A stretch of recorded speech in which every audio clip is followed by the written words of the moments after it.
है कि आप अपने लिए कुछ सोच रहे हो, कर रहे हो? नहीं, हम बोलते हैं कि हम इसके लिए कर रहे हैं, उसके लिए कर रहे हैं, करते हम सब कुछ अपने लिए ही है। Right right. At the centre of everything is me. क्योंकि अगर मैं अपने बच्चे के लिए कुछ कर रही हूँ तो इसलिए नहीं कर रही कि मेरे को उस बच्चे की पड़ी है, इसलिए क्योंकि वो मेरा बच्चा है। हाँ, मेरा बच्चा है। क्योंकि अगर वो किसी और का बच्चा है तो मैं उसके लिए नहीं करूंगी। Right right. मैं उस इंसान के लिए कर रही हूँ इसलिए नहीं कि मेरे को उस इंसान की पड़ी है, क्योंकि वो इंसान मेरा पति है, पत्नी है। अगर वो किसी और का पति है, किसी और की पत्नी है, मेरे को उसकी नहीं पड़ी है, या उसका कहीं बाहर अफेयर है तो मेरे को उसकी नहीं पड़ी है। मैं कहूंगा भाड़ में जाओ। तो हम जो भी कुछ कर रहे हैं, अपनी जॉब पे भी जो हम काम कर रहे हैं वो इसलिए कर रहे हैं क्योंकि सैलरी मिल रही है। कल अगर सैलरी मिलना बंद हो जाए तो ये जो है ना कि आई लव माई वर्क और ये वो सब खत्म।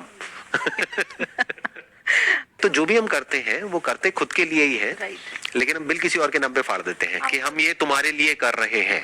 ये बहुत कॉमन है इंडिया में।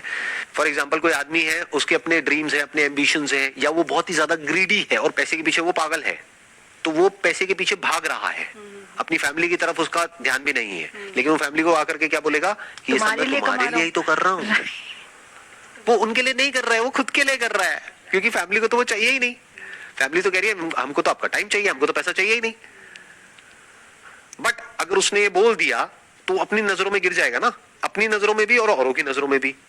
तो वो गिरना नहीं चाहता है, वो गलत प्रूव नहीं होना चाहता और वो दूसरों को ये दिखाना चाहता है कि मैं कितना पैसा कमा सकता हूँ। नंबर 1, मैं कितना पैसा कमा सकता हूँ। दूसरा, वो ये दिखाना चाहता है कि मैं कितना अच्छा पति हूँ, मैं कितना अच्छा बाप हूँ, मैं कितना अच्छा इंसान हूँ, देखो मैं सोसाइटी के लिए भी कितना कुछ करता हूँ। तो वो क्या करेगा, अगर कहीं चैरिटी भी करेगा तो चुपचाप नहीं करेगा, वो जा करके पहले से शर्त रखेगा कि मैं ये चैरिटी करूंगा, लेकिन यहाँ पर ये स्वर्ण अक्षरों में मेरा नाम होना चाहिए, तब मैं इतने पैसे दूंगा आपको, ऐसे नहीं दूंगा। Yeah, so the whole society is in very, तभी तो yeah, the very distorted. They don't know कि कहाँ किस लिए कर रहे हैं, क्या कर रहे हैं. That is why I feel like that.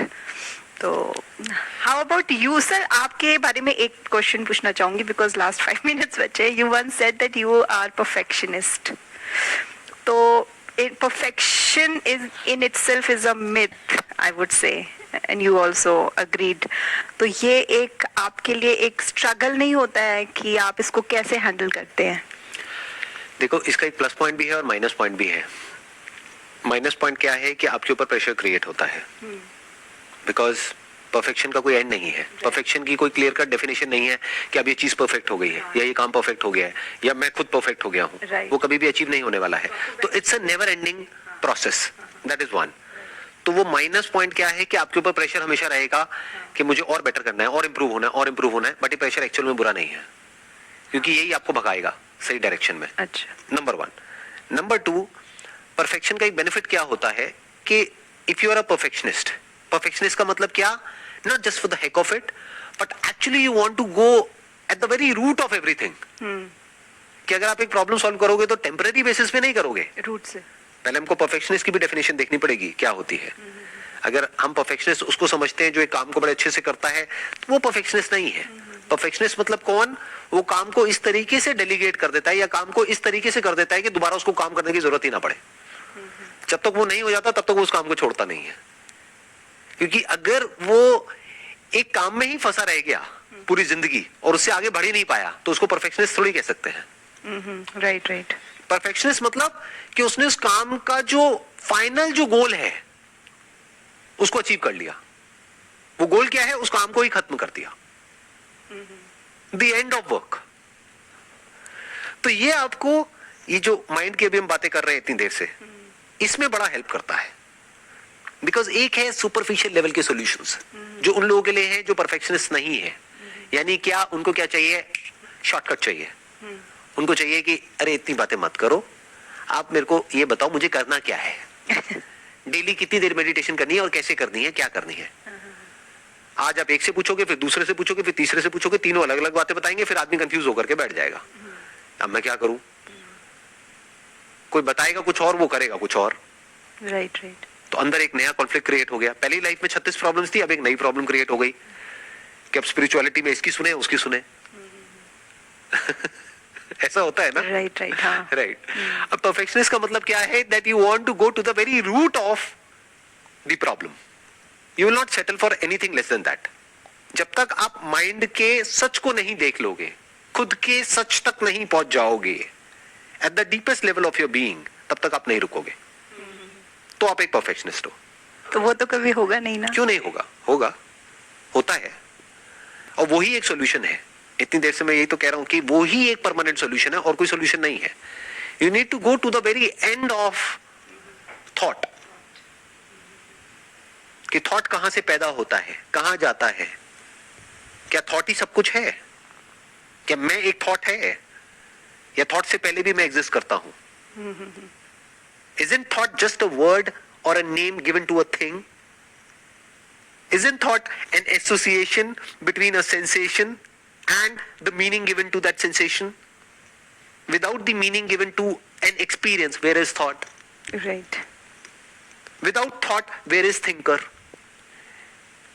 क्या ये दो अलग अलग है, यानी कि थॉट एंड थिंकर, या दोनों को एग्जिस्ट करते हैं? Can thinker exist without the thought? Deep. तो जब इस तरह से हम देखने लग जाते हैं चीजों को, तो we go to the very root of existence, कि लाइफ क्या है, डेथ क्या है, और फिर उसके बाद में आगे क्वेश्चन करने के लिए कुछ बचता ही नहीं है. Right, right. You go to the very end of questioning because you are a perfectionist. Have you got that all answers in your life? मैं कुछ भी कहूं, उससे फर्क क्या पड़ता है? हो सकता है मैं सच कहूं, हो सकता है झूठ बोलूं. मैं अपने मुंह से क्यों बोलूंगा? जो भी बोलूंगा वो तो आपको देखना है. On a scale of 1 on 10, how you see your life, like how you rate your life?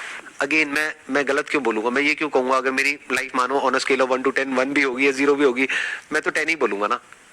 मैं तो ऐसी प्रोजेक्ट करूंगा ना कि हाँ मेरा सब कुछ बहुत अच्छा है लाइफ में, मेरी रिलेशनशिप बहुत अच्छी है, मेरा ये अच्छा है वो अच्छा है, सब यही तो कर रहे हैं. नहीं तो आपको कैसे पता कि सच क्या है झूठ क्या है? But I don't expect that answer from you. You will tell as you are.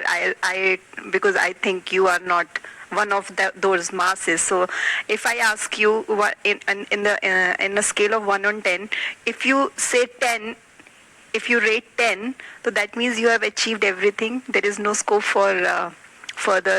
आप ये कह सकते हैं, मैं ये रेटिंग नहीं करूंगा 1 to 10 और ये सब कुछ. मैं बस ये कह सकता हूँ कि I have reached the end of questioning, कि अब आगे और क्वेश्चनिंग करने के लिए कुछ बचा नहीं है. अच्छा. जो भी मुझे सही लगता चला गया मैं उसको भी क्वेश्चन करता चला गया, फिर और एक लेवल आगे गया, फिर और एक आगे, फिर और एक स्टेप आगे, और एक स्टेप आगे, और एक स्टेप आगे, और डीप में, और डीप में, और डीप में. अब द वेरी क्वेश्चनर डिसॉल्व्स. अब कोई क्वेश्चनर ही बाकी नहीं रह गया है. तो जब कोई क्वेश्चनर ही नहीं है तो क्वेश्चन कहां से होगा? So now what? नाउ अभी मैं आपसे बात कर रहा हूं, और जो भी मेरे एक्सपीरियंसेस हैं, थॉट्स हैं, वो आपके साथ में शेयर कर रहा हूं. Now you have got all the answers and अभी ये आप दूसरों को स्प्रेड आउट करना चाहते हैं. आप ये कह सकते हैं कि भाई, कि अगर कोई जेन्युइनली कुछ समझना चाहता है या चाहती है, तो अगर उनके पास में कोई एक्चुअल में कोई क्वेश्चन है, तो जिस भी लेवल का जो भी क्वेश्चन है, अगर उससे रिलेटेड मेरे पास में एक्सपीरियंस है और अंडरस्टैंडिंग है, तो मैं जवाब दे सकता हूँ. For example mind, thoughts, feelings, emotions, beyond that, क्योंकि ये तो सब आपके पास भी है और मेरे पास भी है. बट अगर कोई ऐसा क्वेश्चन पूछेंगे जिससे रिलेटेड मेरे को कोई एक्सपीरियंस नहीं है, तो मैं बोल दूंगा मेरे को नहीं पता.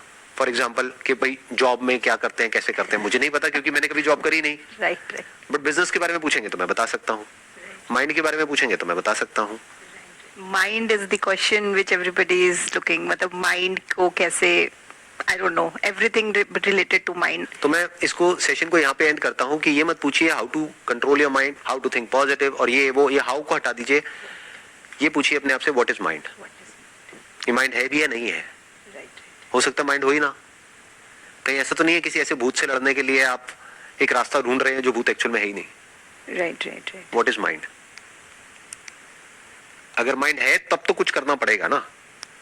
माइंड मतलब क्या? थॉट. ब्रेन तो है, बट ये थॉट क्या है? अगर उसके सच को हम देख लेते हैं, if it is just for the name sake, name given to a thing is just a word, तो अब वो रहे या ना रहे उससे फर्क क्या पड़ता है? कुछ भी चलता रहे अंदर, उससे फर्क क्या पड़ता है? That is freedom from thought, freedom from mind. Great insight, sir. Thank you so much. Most welcome ji.